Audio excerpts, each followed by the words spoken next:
Baskara Finanda, nomor absen 17 dari kelas IPA 6. Di sini saya akan menjelaskan tentang materi yang pertama, konsep eksponen, dan yang kedua, pangkat bulat negatif.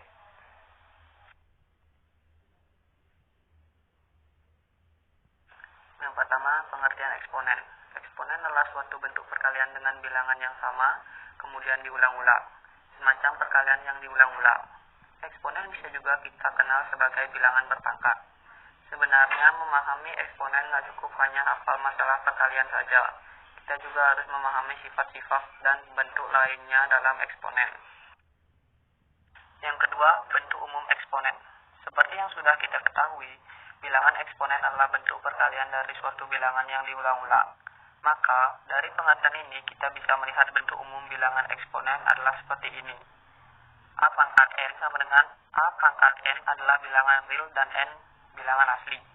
A sama dengan bilangan pokok atau basis, N sama dengan besar pangkat. Selanjutnya ada sifat-sifat eksponen. Setelah mengetahui bentuk umum dari bilangan ini, yang selanjutnya harus diketahui adalah sifat-sifatnya. Beberapa di antaranya adalah A pangkat M dikali A pangkat N sama dengan A pangkat M plus N. Dalam bentuk perkalian, pangkat akan ditambah. Yang kedua, ada bentuk A pangkat M dibagi A pangkat N sama dengan A pangkat M min pangkat N. Dalam bentuk pembagian, pangkat akan dikurangi. Yang ketiga, A dalam kurung A pangkat M pangkat N sama dengan A pangkat M dikali pangkat N. Jika ada di dalam bentuk kurungan, pangkat akan dikalikan.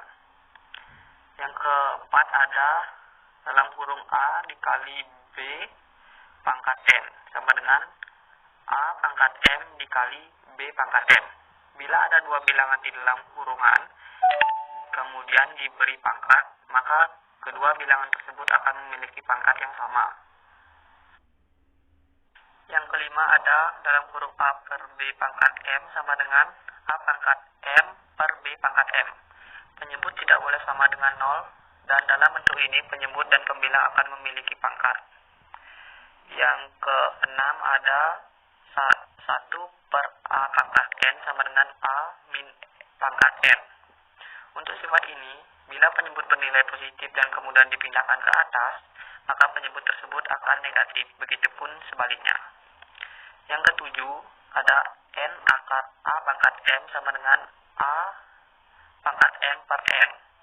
Dalam bentuk akar seperti ini, bila disederhanakan N akan menjadi penyebut dan M akan menjadi pembilang. N harus lebih atau sama besar dengan 2. Yang kedelapan ada A pangkat 0 sama dengan 1. A tidak boleh sama dengan 0. Selanjutnya, yang terakhir adalah contoh soal eksponen, bisa dilihat sebagai berikut.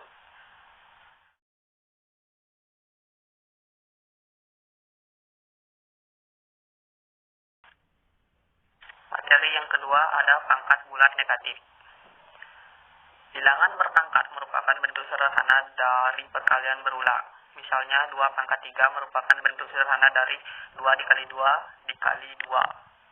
Untuk A, bilangan real, dan N bilangan bulat positif memenuhi M lebih kecil daripada N, berlaku sebagai berikut. Apa yang terjadi jika M lebih besar daripada N? Jika M lebih besar daripada N, maka M min N merupakan bilangan bulat negatif. Pelajari pembagian bilangan berpangkat berikut.